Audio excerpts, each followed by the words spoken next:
दोनों हाथ उठा के जयकार लगाएंगे। बोले देवादेव श्री आदिनाथ भगवान की जय जय जय। अतिशयकारी चमत्कारी श्री सुमतिनाथ भगवान की जय जय जय। देवादेव श्री महावीर भगवान की जय जय जय। संत शिरोमणि गुरुवर आचार्य श्री विद्यासागर जी महाराज की जय जय जय। नवाचार्य श्री समय सागर जी महाराज की जय जय जय। गुणायतन पीड़िता शंका समाधान भावना एक प्रवर्तक जन जन के संत प्रखर वक्ता बोले परम पूज मुनि श्री प्रमाण सागर जी महाराज की जय जय जय। मुनिवर श्री निर्वेक सागर जी संधान सागर जी महाराज की। देवी अहिल्या की नगरी मालवा की शान इंदौर के पश्चिमी क्षेत्र में गोदा स्टेट से सुमति धाम सौभाग्य सदन से सायंकालीन टीवी चैनल का बहुचर्चित विश्वविख्यात शंका समाधान के कार्यक्रम में हम और आप अपनी शंकाओं का समाधान प्राप्त करें, उसके पहले जिनवाणी चैनल के माध्यम से जिस कार्यक्रम को घर में बैठ के देख और सुन रहे हैं और यहाँ पर उपस्थित समस्त श्रावक श्राविकाओं का गोदा स्टेट परिवार, मनीष जी, सपना जी गोदा परिवार और जैन समाज सुमति धाम हार्दिक अभिनंदन स्वागत करता है।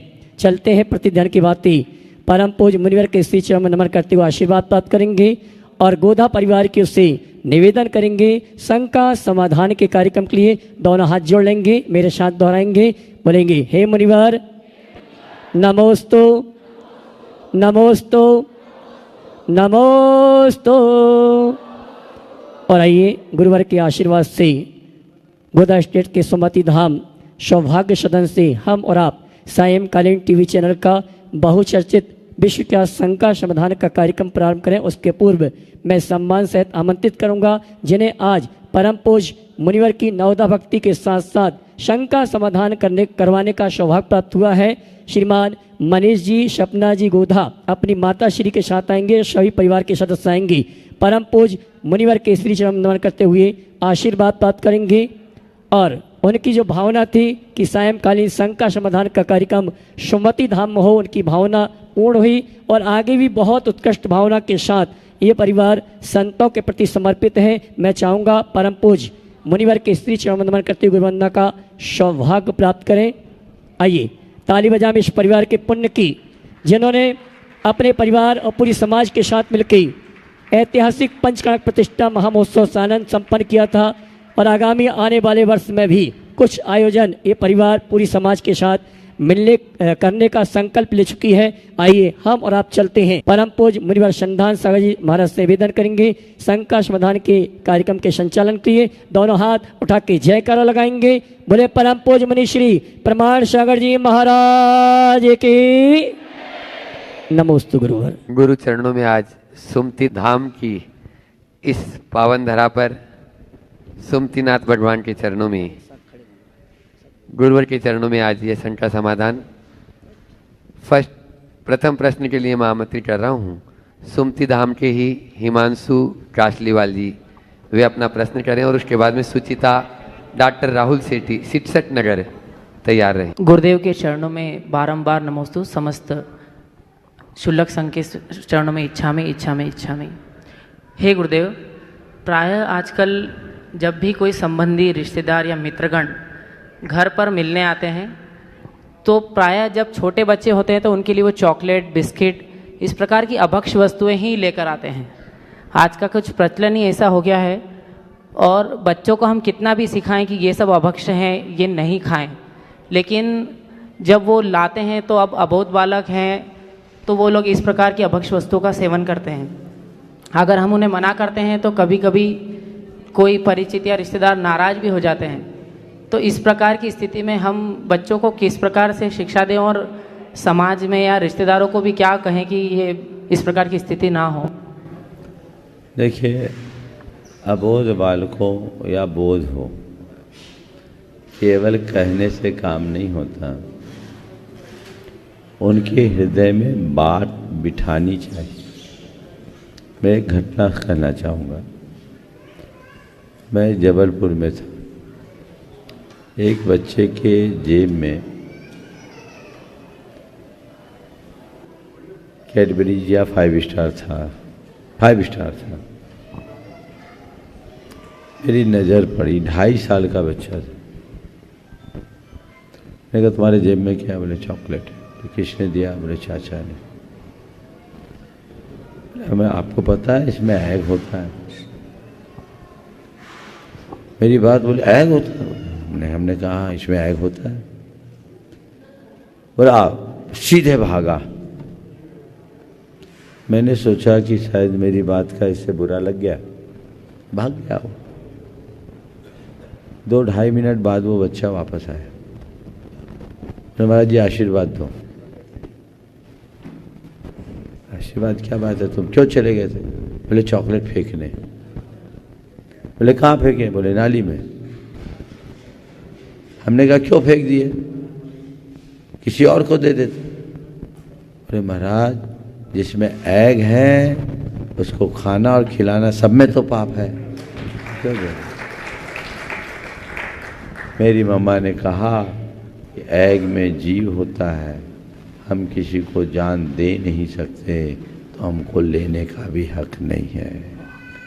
2.5 साल के एक अबोध बच्चे के इस व्यवहार को देखकर मैं आश्चर्यचकित रह गया। कितने लोग हैं जो अपने बच्चों के हृदय में ये बात बिठाते हैं, ये नहीं खाना वो नहीं खाना, अच्छी बात है बताओ, पर क्यों नहीं खाना ये भी तो बताओ।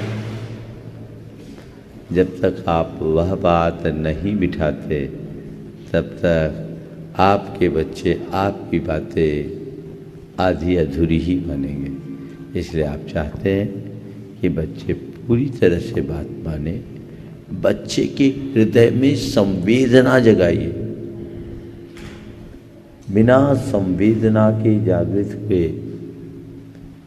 धर्म ध्यान हो ही नहीं सकता, अहिंसा पल ही नहीं सकती। समझ गए? नमोस्तु महाराज, नमोस्तु महाराज। सुचिता डॉक्टर राहुल सेठी, 67 नगर इंदौर। और उसके बाद में आज जयपुर से अपने बीच में आशीष पिंकी, ध्रुव, माही जैन यहाँ पर उपस्थित हैं। वे अपना प्रश्न करें। महाराज श्री के चरणों में बारंबार नमोस्तु नमोस्तु नमोस्तु। चुल्लक महाराज के चरणों में इच्छामि इच्छामि इच्छामि।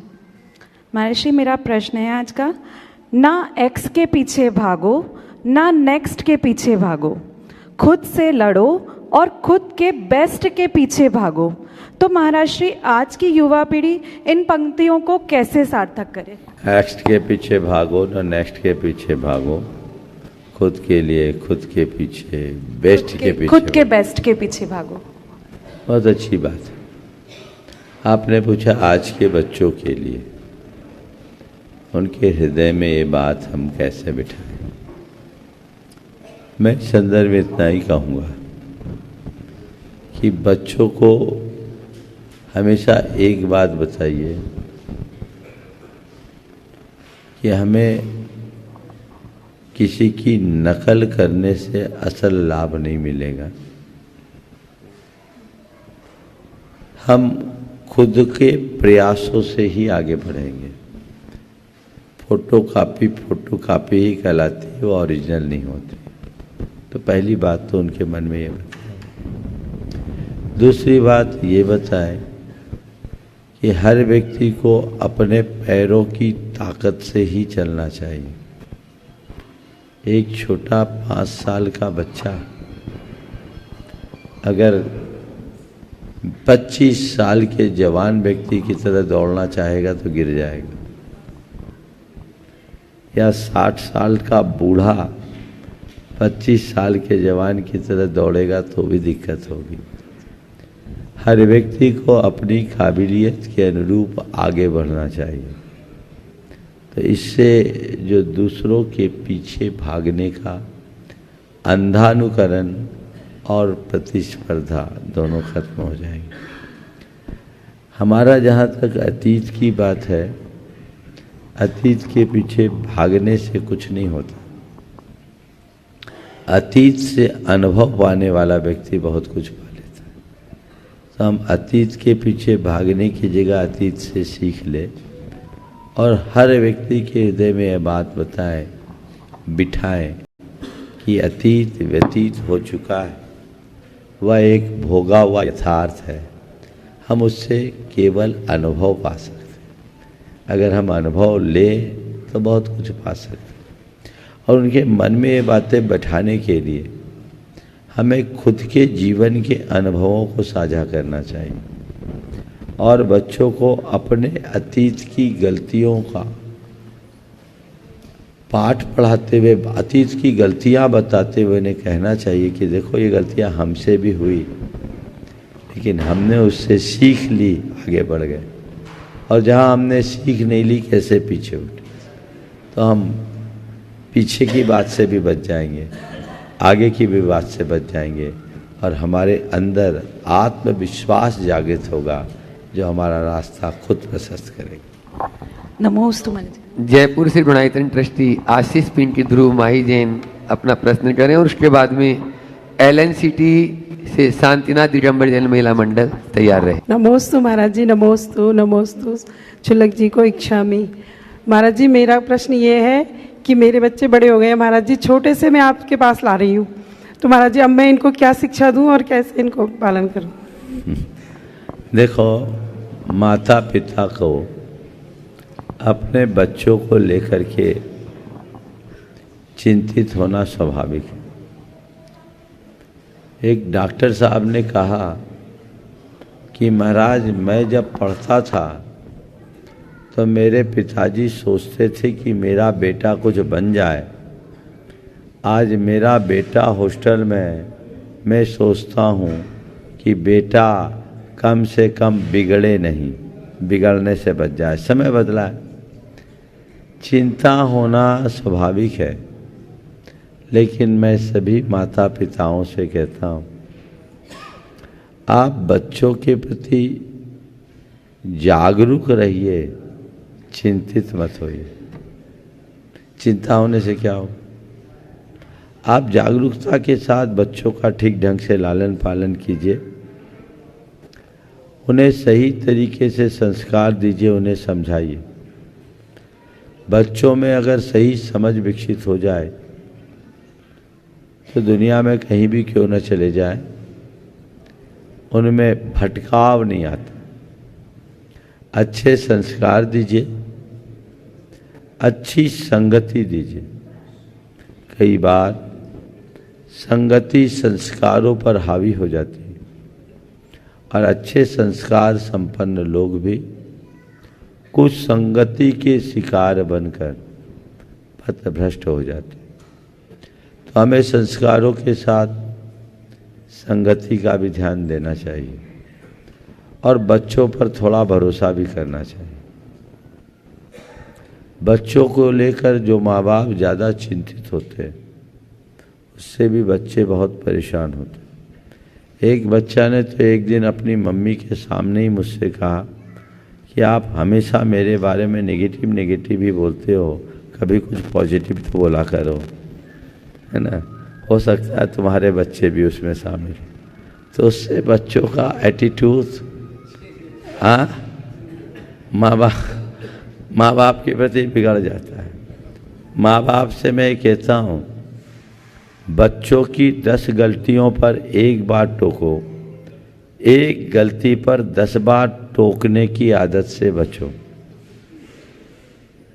आप लोग क्या करते हैं? हाँ, नहीं ठीक है, उससे कोई बुराई नहीं है। एक्चुअल में होता क्या है कि हम लोगों को ऐसा लगता है कि हमारे बच्चे ही नहीं, सब कुछ है। थोड़ा फ्लैशबैक में खुद आके देखो ना, हम कहाँ थे। एक बार एक पिता ने अपने बेटे की शिकायत की कि महाराज ये अल्कोहल लेता है, थोड़ा इसको आप बताइए। बेटे ने छूटते ही कहा, पापा आपने भी तो 35 साल की उम्र तक ली थी।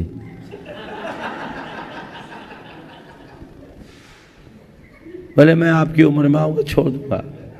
हालांकि पिता ने कहा, बेटा मैं नहीं चाहता कि जो मूर्खता मैंने की वो तू भी कर।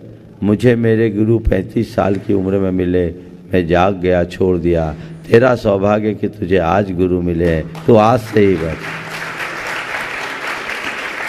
मेरे समझाने पर बच्चा दूर हो गया। तो मेरा कहने का तात्पर्य ये है कि बच्चों के प्रति बहुत ज़्यादा पॉजिटिव नहीं रहना चाहिए, पॉजिटिव रहना चाहिए। 10 गलती होने पर एक बार डांटना चाहिए, एक गलती पर 10 बार डांटना ठीक नहीं है। ज़रूरत से ज़्यादा हिदायतें देने से बच्चे बिगड़ते हैं, संभलते कम। एक गिलास दूध में आप 1 चम्मच शक्कर डालती हो, है ना? क्यों डालती हो? कि दूध मीठा हो जाए।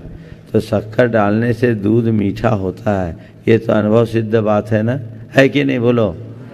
लेकिन 1 चम्मच की जगह 10 चम्मच डालोगे तो क्या होगा? क्या होगा? दूध ही खराब हो जाएगा। तो दूध में शक्कर डालते समय आपको इस बात का ख्याल रहता है कि मुझे कितना शक्कर डालना, तो बच्चों को हिदायतें देते समय इस बात का ख्याल क्यों नहीं रहता कि हमें उन्हें कितना समझाना? ये सब बातें ध्यान रखना चाहिए। तो माँ बाप को मैं बोलूँगा, ये बात मैं इसलिए बोल रहा हूँ कि तुम्हारे दोनों बच्चों को मैं जानता हूँ और तुम अपने बच्चों के लिए निश्चिंत रहो, और इसलिए मैं बच्चों की जगह तुम्हें समझा रहा हूँ। ये बच्चे कभी गलत नहीं कर सकते, बचपन से जुड़े मैं जानता हूँ। क्यों? पक्का है ना? जय महाराज। बच्चे ही बोलेंगे, है ना? हाँ। लेकिन बच्चों में 2 बातें देखो। बच्चा बात मानता है कि नहीं, पहली बात। और दूसरी बात, खोटी आदतें तो नहीं। अगर बच्चों में ये 2 बातों का अभाव है, दिमाग से निकाल दो। ज़्यादातर आजकल की मम्मियाँ, माताएं तो बची नहीं, इसलिए मैं मम्मियाँ बोल रहा हूँ, बच्चों को पढ़ाई को लेकर बहुत ज़्यादा दबाव बनाती हैं। बच्चे के नंबर्स कम आ रहे। हमारे महाराज बच्चों के पक्ष में बोलते हैं, बेटा 70% से ज़्यादा अपने को लाना ही नहीं, बिल्कुल। और कि 70% लाने वाला बच्चा माँ बाप के साथ रहेगा, समझ गए ना? इसलिए वैसा करना ही नहीं है, उससे ज़्यादा हमको लाना ही नहीं है, ये ध्यान में रखना। चलिए। नमोस्तु महाराज। LNCT से शांतिनाथ दिगंबर जैन महिला मंडल, वे अपना प्रश्न गुरु चरणों में रख रहे हैं। और उसके बाद में आज कोडरमा से अपने बीच में गुणायतन ट्रस्टी वीरेंद्र जी छाबड़ा, वीरू छाबड़ा जी। हे गुरुदेव, पाठशाला को संस्कारों की जननी कहा जाता है।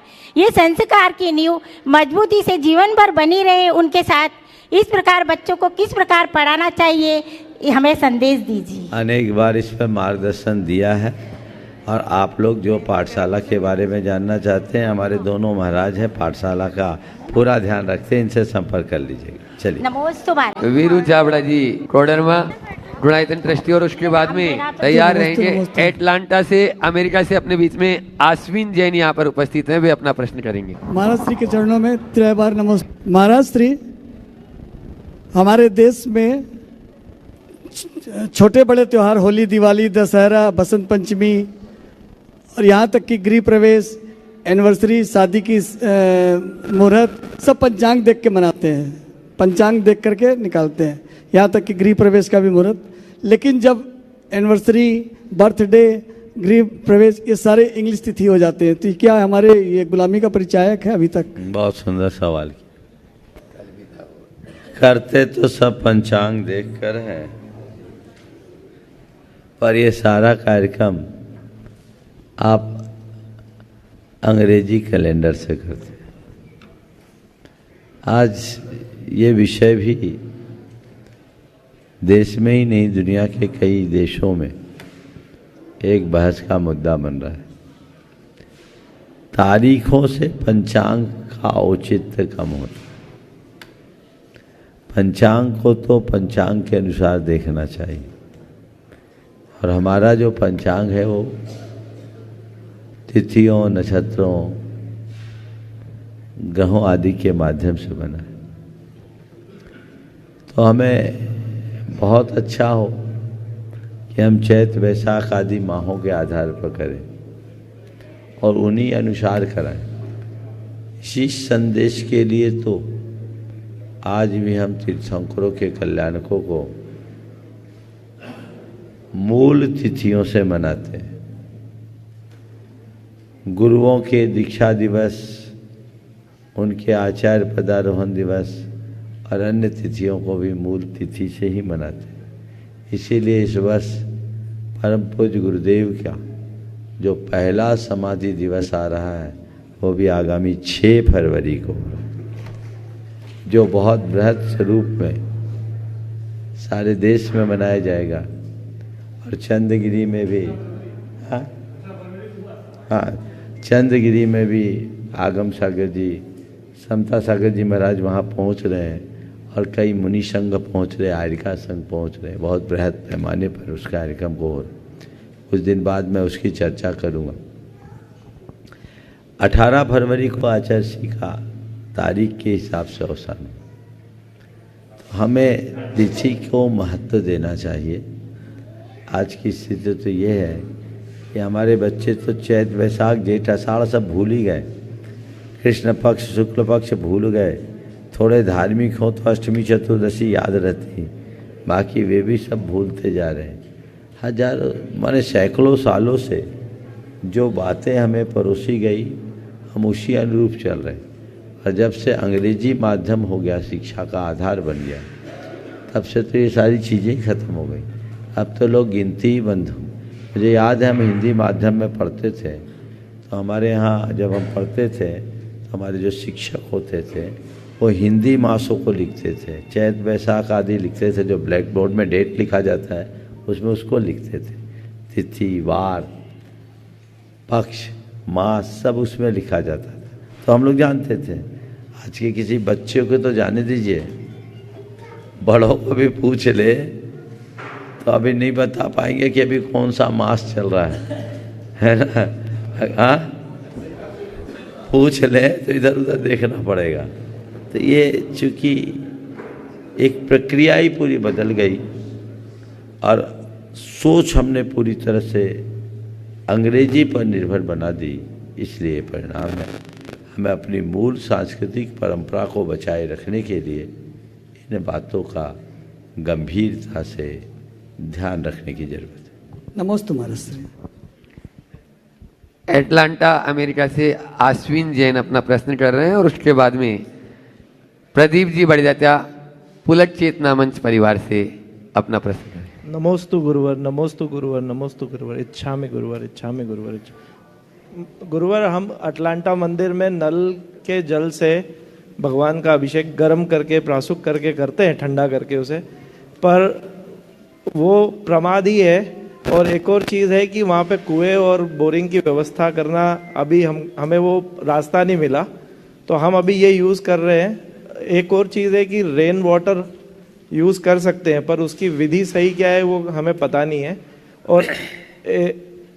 और लोग उसमें थोड़ा सा अभी 2 बातें हैं कि वो नहीं करना चाहिए, आपके कपड़े कैसे थे, और ये सारी बातें होती है, और यही प्रश्न है। नमस्ते। देखिए, सबसे पहले तो मैं इस बात की सराहना, अश्विन खड़े रहो, आपकी इस बात की सराहना करूंगा कि कम से कम आप लोग अभिषेक तो कर रहे हैं।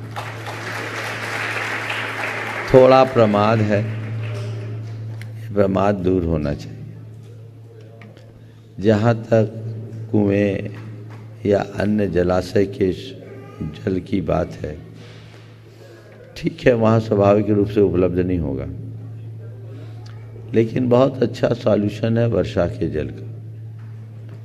बरसात का जल अमृत कहा गया, सही तरीके से संग्रहित कर ले तो 50 साल तक कीड़े नहीं पड़ेंगे। मैं आपको एक उपाय बता देता हूँ, और मेरे ख्याल से अटलांटा में बारिश भी खूब होती होगी। साल में कितने महीने बारिश होती है? हर महीने। तो आपको कुछ नहीं करना है, जब हर महीने बारिश होती है तो अपने मंदिर की छत पर आप 4-5 हज़ार लीटर, उतनी भी ज़रूरत नहीं, 2000 लीटर का एक टैंक बना लो। वो टैंक ओवरहेड टैंक होगा, उसके चारों तरफ इंसुलेशन होना चाहिए। सबसे अच्छा बताऊं, जो दूध वाली टंकी होती है ना, वो ख़रीद लो, इंसुलेटेड रहती है। उसको घर की छत पर, मंदिर की छत पे रख दो और मंदिर की छत के ऊपर एक शेड बना दो, 400 स्क्वायर फुट का शेड बना दो। शेड में एंगल ज़्यादा लगा ताकि कोई चढ़ सके तो लपे ना, और उसका जो स्लोप है जिस साइड, उस साइड पनाले लगाओ, और पनाले को जो नाली हो उसको सीधे एक बॉल्व से कनेक्ट करके आप अपनी टैंक में लगा दो। टैंक का बल्ब हमेशा लॉक रखो और बाकी को ऑन रखो। बारिश होने को एक आदमी ऊपर जाए और उसको साफ़ कर ले, 5-10 मिनट बारिश हो जाए और 10 मिनट बारिश होने के बाद उसको साफ़ कर ले। साफ़ करने के पोछा लगा दिया, 400 फुट के पोछा में कितनी देर लगी। नहीं भी करे तो ऊपर से इतना फोर्स से पानी गिरता है कि 10 मिनट में सब फ्लैश हो जाते हैं। उसके बाद आप अपने बल्ब को खोलिए और इस बल्ब को, थ्रू वाले बल्ब को बंद कर दीजिए, अपने पानी को स्टोर कर दीजिए। तेज़ वर्षा हो और 400 फुट का अगर आपका शेड हो, मैं तो बोलता 200 फुट का भी शेड हो, तो 2 से 3 घंटे में आपके 2000 लीटर का टैंक फुल हो जाएगा। भर लीजिए। अब ये भर गया। अब आपको जब पानी की ज़रूरत है उससे एक सीधे पाइप लेकर आइए और जहाँ आपको वापरना वहाँ आप नल लगा लीजिए, ऑन कीजिए, उस पानी को निकालिए। छानने की भी ज़रूरत नहीं है, पर अपनी पहचान बनाए रखने के लिए छानना है, तो उसको छानिए। छान करके आपको दिन भर में 10 लीटर से ज़्यादा पानी नहीं लगता। आप जितना आवश्यक उतना पानी छान लीजिए और बाकी जीवानी करके एक जार रखिए और बिन छानी को उस जार में डालिए, समझ गए, और उसको स्टोर करते रहिए। जिस दिन बारिश हो उस दिन उसको बारिश के साथ बहा दीजिए, ऊपर जाने की भी मशक्क़त करने की ज़रूरत नहीं। यहाँ वालों को कहता हूँ जो बिन छानी आप रख रहे हैं, भर जाए 5-7-10 लीटर हो जाए, फिर से छान लीजिए। उसका जो ज़्यादा हिस्सा बचे छना हुआ, उस हिस्से को सब्जी अब्जी धोने में लग लीजिए, वेस्ट मत कीजिए। 1 लोटा फिर बचा लीजिए, जार में रखिए पतले मुँह वाले, और फिर जब जिस दिन बारिश हो वो लोटा भर पानी बहा दीजिए, बाकी सब बचा लीजिए। ये प्रक्रिया है। इस प्रकार से आज भारत में सैकड़ों लोग बारिश का जल पी रहे, आपके इंदौर में भी पी रहे। पेट संबंधी कोई विकार नहीं होगा, दाल तुरंत सीझेगी, समझ गए। एकदम बहुत शुद्ध जल है, डिस्टिल वाटर है। भगवान का अभिषेक करोगे, प्रतिमा जी में थोड़ी सी भी दाग नहीं आएगी, इसलिए करना चाहिए। और मैं आप लोगों को भी कहता हूँ जिनके यहाँ कुएं की उपलब्धता है, वे अपने घर के स्वास्थ्य को ठीक रखना चाहते हैं। आप लोग जो सप्लाई का पानी पीते हैं उनके लिए भी बारिश के पानी को स्टोर कीजिए। रिसर्च बताते हैं आरओ के पानी से कैंसर होता है। कैंसर हॉस्पिटल के डॉक्टर PN जैन ने मेरे पास एक क्लिप भेजी थी, वो क्लिप सबको देखना चाहिए कि आरओ का पानी कैंसर का कितना बड़ा कारण। सामान्य पानी जो आप लोग पीते हैं वो आर्सेनिक है, तो वो भी लेने लायक नहीं। इसलिए बरसात के जल को संग्रहित करने की व्यवस्था यदि घर घर में हो जाए, 4 आदमी 5 आदमी का परिवार है, 10,000 लीटर सफिशिएंट है, साल भर पीने का पानी काम में आ जाएगा। तो ये चीज़ें किया जा सकता है। जिनका अपना मकान है वहाँ करें, मंदिरों में करें, क्योंकि भविष्य में पानी जो नीचे का पानी है वो खराब होगा। आज 3-3 फसलें ली जा रही, उसमें अंधाधुंध खाद डाला जा रहा है, कीटनाशक डाले जा रहे हैं।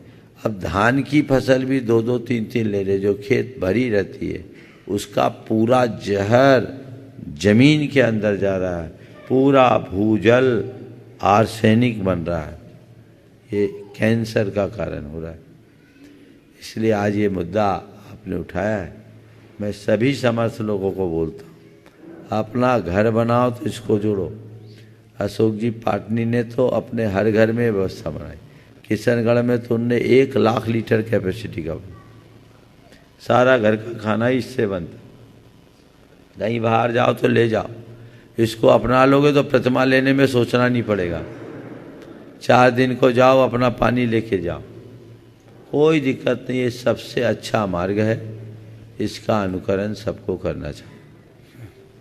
हाँ, पुलक चेतना मन से प्रदीप जी बढ़ जाते अपने बीच में हैं, वे अपना प्रश्न कर रहे हैं और उसके बाद में जिस स्थान पर यह शंका समाधान का विश्व प्रसिद्ध कार्यक्रम चल रहा है, ऐसे गोदा स्टेट के गुरुवट परिवार श्रीमती प्रभा जी के पुत्र वधु मनीषा सपना जी, अर्णव और अनन्या गोदा परिवार वे अपना प्रश्न भी यहाँ रखेंगे और धर्म प्रभावना समिति उनका सम्मान भी करना चाह रही है। यहाँ पर अध्यक्ष जी और सभी बैठे हुए हैं गोदा जी, वे उनका सम्मान भी करेंगे। हाँ, प्रश्न करें आप। नमोस्तु भगवान। भगवान, आपका इंदौर चतुर्मास के पूर्व ऐतिहासिक प्रवेश हुआ। 4 महीने चतुर्मास भी बहुत अच्छा रहा, प्रवास पूरा चतुर्मास का प्रवास बहुत अच्छा रहा और शंका समाधान प्रवचन, भावना योग सभी कार्यक्रम ऐतिहासिक हुए। इससे जो भी नई पीढ़ी है और जो पुराने भी लोग हैं वो सब बहुत जुड़े भी और प्रभावित भी बहुत हुए। लेकिन अब आप किसी भी टाइम आपका जनवरी में जाने का समय है, हम ये चाहते हैं कि आपके जाने के बाद जितने भी लोग जुड़े, जो भी प्रभावित हुए, ये आने वाले कई वर्षों तक अपनी चर्या, अपना आचरण ऐसा रखे कि जिसमें ये लगे कि 4 महीने में उनने क्या सीखा, क्या समझा और क्या परिवर्तन आया। और गुरुदेव उससे आपके नाम के साथ ये रहे कि भाई ये प्रमाण सार जी सिखा के गए हैं, जिसकी वजह से आज इंदौर का माहौल ऐसा पलटा है। इसकी वजह से इतना धैर्य है, सहज है, सरल है, निरोगी है भावना योग की वजह से। तो ऐसा सब क्या हो जो आपके जाने के बाद पूरा इंदौर परिवर्तन आ जाए और लंबे समय तक ये परिवर्तन रहे और भावना, मंगल भावना जैसी भी सबकी भावना रहे। नमोस्तु भगवान। बात बहुत अच्छी कही है। अक्सर ऐसा होता है, बारिश होती है, पानी की बूंदें रुई पर गिरती है, तो रुई उस बूंद को अपने रग रग में समा लेता है। मिट्टी पर गिरती है, मिट्टी नम हो जाती है और लंबे समय तक नमी उसमें बनी रहती है। अब पत्थर पर गिरती है, पत्थर भीग जाता है और हवा लगने के बाद जो के तो सूख भी जाता है। बारिश सब पर समान है। अब ये अलग अलग परिणति है, कुछ रुई है, कुछ माटी है, तो कुछ पत्थर है। मैं इंदौर के प्रति बड़ा सकारात्मक हूँ। मुझे तो इंदौर में एक भी पत्थर नहीं दिखा। मुझे लगता है सब 2 नंबर के लोग ज़्यादा है।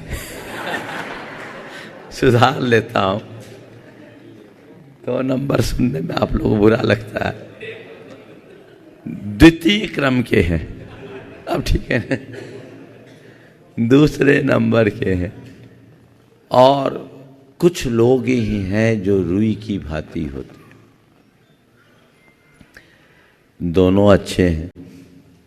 हमें ये देखना है हम रुई बने या न बने, मिट्टी तो बने, कम से कम नम हो और नमी को बनाए रखें। मिट्टी में नमी एक बार पकड़ती है तो लंबे समय तक बनी रहती है, लेकिन थोड़ा सा सिंचन ना हो तो वापस सूख जाती है और कभी कभी सूखने के बाद पहले से भी खड़ी हो जाती। तो मिट्टी को सिंचन चाहिए। और आप लोग भी शायद इसीलिए अपना स्वभाव बनाए रखे हो मिट्टी जैसे, कि एक ही बार में तर हो जाएंगे तो दोबारा क्या मिलेगा, इसलिए फिर बरसात होते रहे और फिर चाह जगते रहे। अच्छा, और ये हमारे महानुभाव अध्यक्ष महोदय रुई वाले हैं। तो रुई है, लेकिन ये रुई है नहीं, रुई बेचते रुई बनाते हैं। ये मिट्टी है, वो बहुत प्यासे हैं। ये कहते हैं हमको रुई बनना नहीं, कसम खाए हैं, क्योंकि एक बार रुई बन जाएंगे तो दोबारा आपके पास आने का मन ही नहीं होगा। हम तो मिट्टी हैं, चाहते हैं आपके जल की वर्षा हमेशा होते रहे, हमेशा होते रहे, हमेशा होते रहे। हाँ, और यहाँ मिट्टी वाले हैं। हाँ, और इंदौर में सब प्रकार के हैं।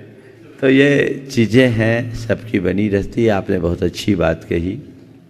देखिए, सूरज उगता है, रोशनी फैलाता है और एक पल जाकर अस्ताचल की गोद में सो जाता है। सूरज अपना काम कर गया, पर सूरज के उजाले में जिसको अपना काम करना था वो कर लिया, तो उसके लिए सूरज के उगने का कोई अर्थ है, अन्यथा सब व्यर्थ है। तो ये आपको देखना है कि हमने क्या किया, क्या नहीं किया। हर व्यक्ति को ये बात बहुत गहराई से सोचना चाहिए, उसकी समीक्षा करनी चाहिए।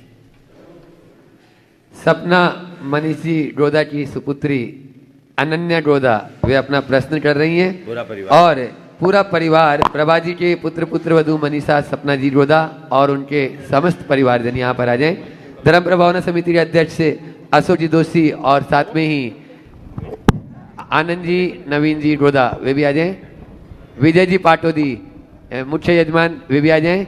और आज इस गुरु भट्ट परिवार का आप लोग सम्मान करें और आप लोग जोरदार तालियों से सपना मनीष जी का एक बार बहुत अच्छे सम्मान कर दें। रानी दोषी जी भी उपस्थित है, वे भी आ जाएं। धर्म प्रभावना समिति के सभी पदाधिकारी यहाँ पर जो उपस्थित है वे आ जाएं। स्वागत जरूरी है, आपका सम्मान करना जरूरी है। और सपना जी भी अपनी बात गुरु चरणों में रख रही हैं, तो वहां तक माइक पहुंचा दें आप लोग। ये इंदौर नगर के गौरव और सभी जानते हैं। करो सपना जी शुरू, और उसके बाद में तैयार रहेंगे गुणायतन परिवार से। ये अपने बीच में एनएल जैन साहब, उसके कोषाध्यक्ष शिखर जी से, और सुभाष जी CEO गुणायतन, वे तैयार रहेंगे। नमोस्तु गुरुदेव। मेरे 2 प्रश्न हैं और दोनों सुमति धाम से संबंधित है और पर्सनल है। एक चीज़ होती है कि जब मैं सुमतिनाथ भगवान के दर्शन करने जाती हूँ रोज़, तो इतना स्ट्रॉन्ग कनेक्शन फील होता है कि आंखों में आंसू आ जाते हैं दर्शन करते वक्त। तो इसका कारण मैं जान नहीं पाती हूँ, बट वो रोज़ दर्शन करने आती हूँ। जब अकेले मैं दर्शन करती हूँ तो कनेक्शन इतना पावरफुल हो जाता है कि दर्शन करते करते ऐसा लगता है कि कुछ कनेक्शन फील होता है बहुत डीपली। दूसरा प्रश्न है गुरुदेव, एक पावर ऑफ मैनिफेस्टेशन होता है कि हम कुछ चीज़ें मन में सोचते हैं, इतना स्ट्रांगली सोचते हैं और इतना स्ट्रांगली बिलीव करते हैं कि वो होने लग जाती है। क्योंकि जब मंदिर का निर्माण कार्य चल रहा था, मैं और मनीष अक्सर कंस्ट्रक्शन साइट पे देर रात होते थे। हम ये आपस में बात करते थे कि जब ये मंदिर का निर्माण होगा, संसदन होगा, तो बड़े बड़े संघ यहाँ आएंगे, हमें इन सब का सानिध्य मिलेगा। भगवान ने गुरुदेव ऐसा सुना कि 1 साल में ही इतने संघ और अभी इतने सारे संघ आने वाले हैं। तो ये दोनों बातें मुझे पर्सनली बहुत डीपली, मैं इनके बारे में सोचती हूँ कि क्या हमारा पावर ऑफ मैनिफेस्टेशन इतना स्ट्रांग हो सकता है। बहुत अच्छी बात। देखिए, जहाँ तक पहली बात है, ये बड़े शुभ लक्षण है। भगवान से जीवंत संपर्क और भगवान की मूरत में उनकी जीवंतता का दर्शन होते ही हर्ष के आंसू आते। वाणीम गदगदयन बपू पुलकयन नेतद्वयन श्रावयन मूर्धानम नमयन करो मुकलियन चेतोपि निर्वाप। गदगद वाणी से और नयनों से नीर झर, तो ये भक्ति की पराकाष्ठा है। तुलसीदास जी ने लिखा, तुम दर्शन ते पुलक शरीरा गदगद गीरा नयन बहे नीरा। अगर रोम रोम पुलकित हो रहा है, वाणी गदगद हो रही है, आंखों से अश्रु की धार बह रही है, समझना भीतर भक्ति का स्रोत फूट गया है। जहाँ तक दूसरा सवाल है, निश्चित आज सुमति धाम में आए। यहाँ आने से पहले इसके बारे में बहुत कुछ सुना था, और जैसा सुना था उसके हिसाब से एक काल्पनिक चित्र भी मेरे मानस में बना हुआ था। लेकिन यहाँ आने के बाद मैंने जो देखा वो कल्पना से भी आगे था। आप लोगों ने कॉलोनियाँ तो बहुत लोग बनाते हैं, प्राय जितने हैं वही इसी लाइन के हैं, पर इस भाव के साथ इतनी उदारता और इतनी व्यापकता सोच करके अगर किया है तो ऐसी भावनाओं से पुण्य में प्रगाढ़ता आती है, और जिनका पुण्य प्रगाढ़ होता है उन्हें सारे अनुकूल संयोग सुलभ होते हैं। मैनिफेस्टेशन और अन्य बातें तो ये आज की भाषा में, ये सब भी हमारी बुद्धि में तभी आता है जब पुण्य हो। जिनका पुण्य क्षीण होता है उनका दिमाग ही नहीं चलता। भावना योग में हम यही तो कराते हैं, लेकिन जिनका पुण्य क्षीण होता है वो भावना योग भी नहीं करते। हमारे पास विमल जी बैठे हैं, बीच में इनकी दिखा दो, बीच में इनकी तबीयत खराब हो गई थी। उस समय जब मैंने इनको भावना योग करने के लिए कहा, करते ही नहीं थे। जो कोई करे उसको डांट देते। कर्म का उदय, घर के लोग बोले महाराज क्या होगा, कर्म का उदय। और बाद में जब कर्मोदय अनुकूल हुआ, खुद भावना योग करने लगे, आज 100% ठीक हो गए, दिखा दीजिए। हाँ, और अब रोज भावना योग कर रहे हैं। तो ये बात गांठ में बांधने की है कि जब तक संयोग अनुकूल नहीं होंगे तब तक तुम्हारे भाव भी अनुकूल नहीं होंगे। और अनुकूल संयोग का जन्मदाता प्रगाढ़ पुण्य है।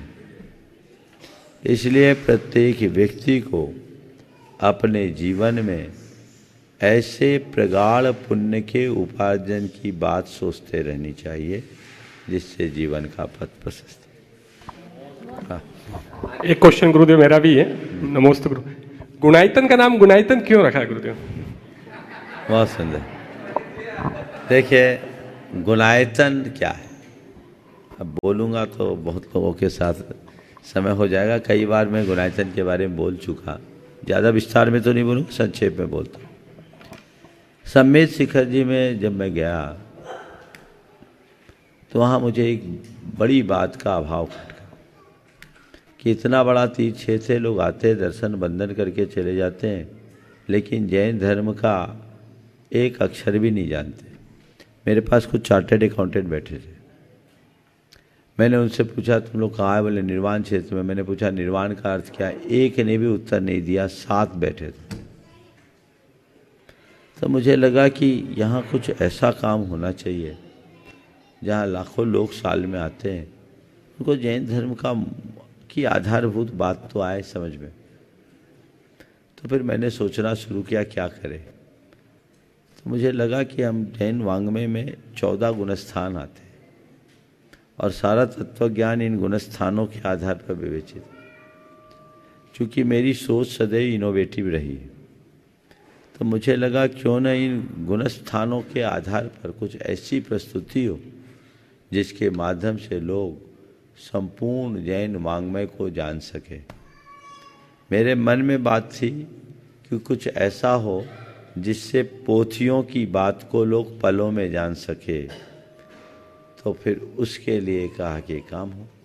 तो गुणस्थान से जुड़ा हुआ आयतन था, इसलिए गुणायतन बन गया। और ऐसा आयतन जो हर व्यक्ति का गुणात्मक परिवर्तन करे, इसलिए ऐसा आयतन बनाया जाए जो गुणात्मक विकास का आधार बन सके। तो उसमें जो प्रदर्शित होने जा रहा है, चतुर्गति भ्रमण से मोक्ष गमन तक, मिथ्या दृष्टि से लेकर सिद्ध अवस्था तक का जीवंत चित्रण है, जीवंत झांकी है, जिसमें लोगों को ऐसा एहसास होगा मानो सब कुछ साक्षात हो रहा है। वो नमोस्तु नमोस्तु नमोस्तु।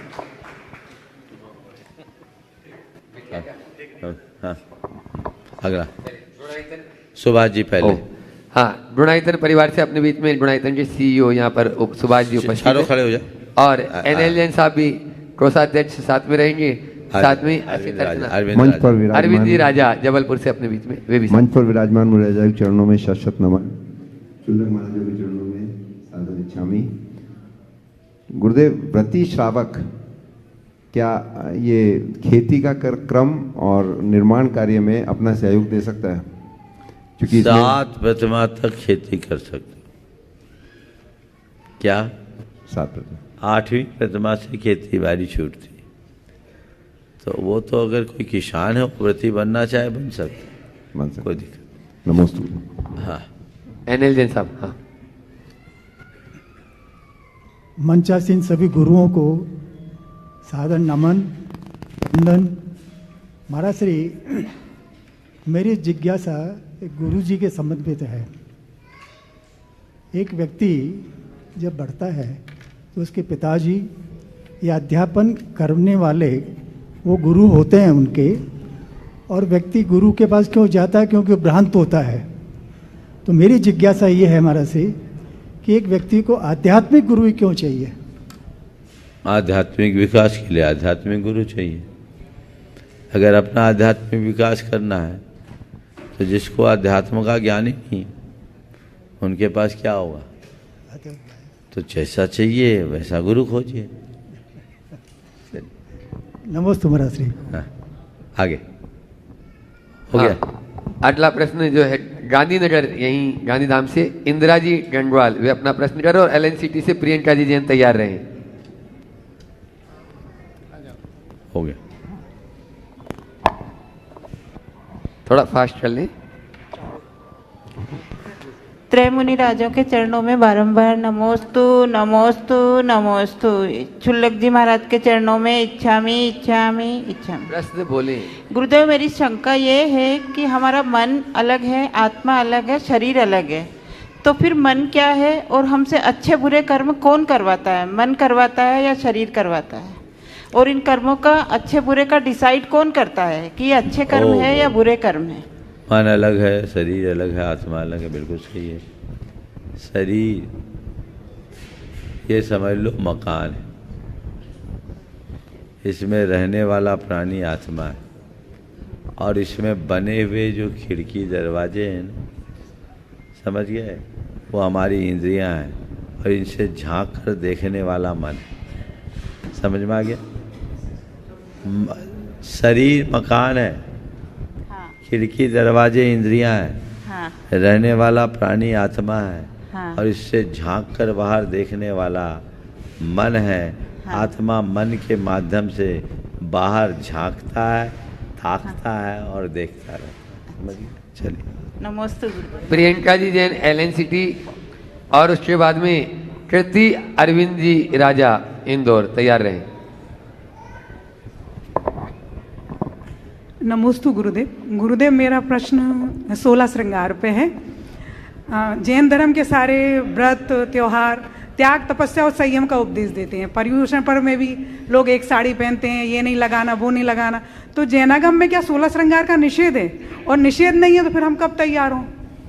बहुत अच्छा सवाल। देखिए, मुझे नहीं लगता कि ये सवाल किसी के सामने समझना हो। 16 श्रृंगार का जैन धर्म में कतई निषेध नहीं है, बल्कि जैन धर्म कहता है श्रृंगार करके जियो, पर किसी का संहार करके नहीं। अपने श्रृंगार के लिए किसी का संहार न हो, ये सावधानी रखो। ठीक है? रहा सवाल व्रत उपवास के दिनों में श्रृंगार का, तो सवाल ये, आपने व्रत उपवास किसके लिए किए?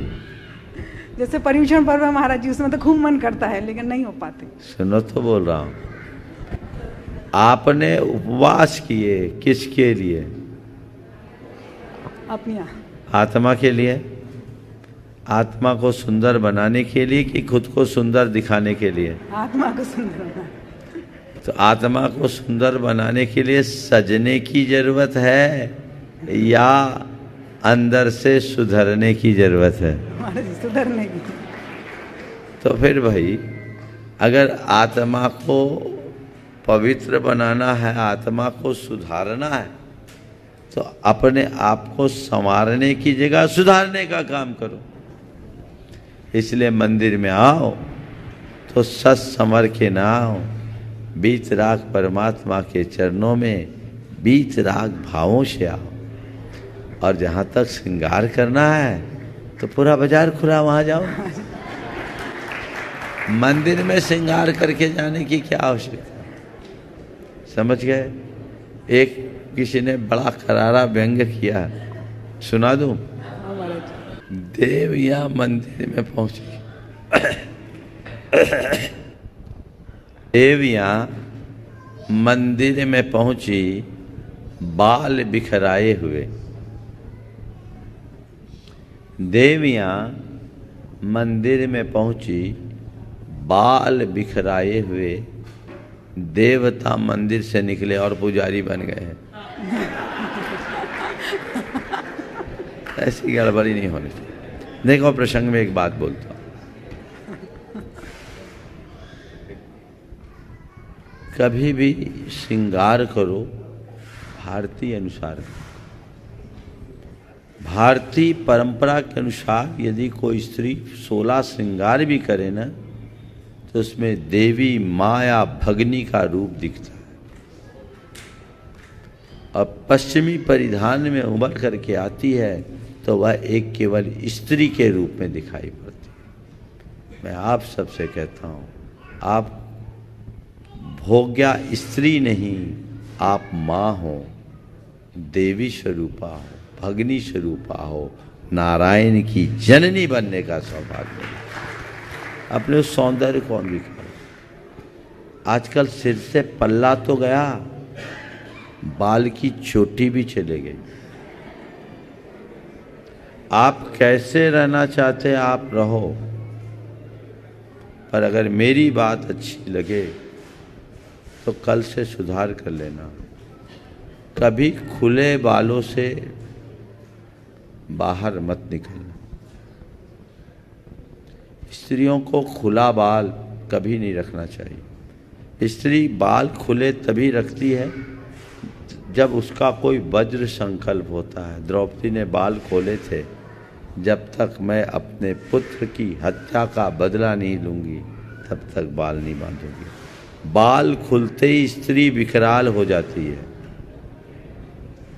और बाल बांधने में उसकी सौम्यता आती है। अगर मेरी बात अच्छी लगी तो आप लोग एक बार ताली बजा लो और प्रण कर लो कि हम भगवान के दरबार में और गुरुओं के पास तो कम से कम खुले बालों में मत जाएं।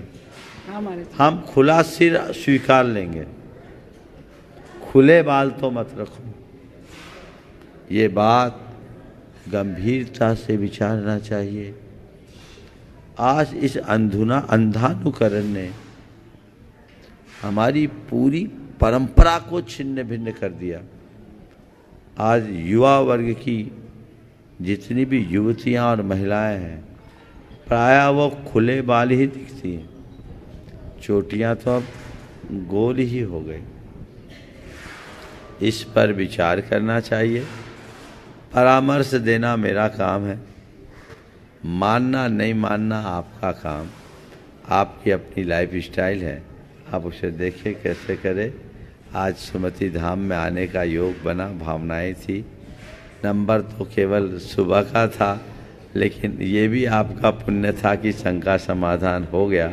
इन लोगों ने आपस में समझौता कर लिया, कालानी नगर इन लोगों ने। और कल के प्रवचन और कल का शंका समाधान कालानी नगर में संपन्न होगा। दोनों कार्यक्रम होगा। चलिए, हाँ, नमोस्तु गुरुदेव। गुरुवर के चरणों में बारंबार नमोस्तु नमोस्तु नमोस्तु। महाराज जी, जबलपुर और कालानी नगर समाज का नमोस्तु नमोस्तु नमोस्तु। महाराज जी, एक प्रश्न है।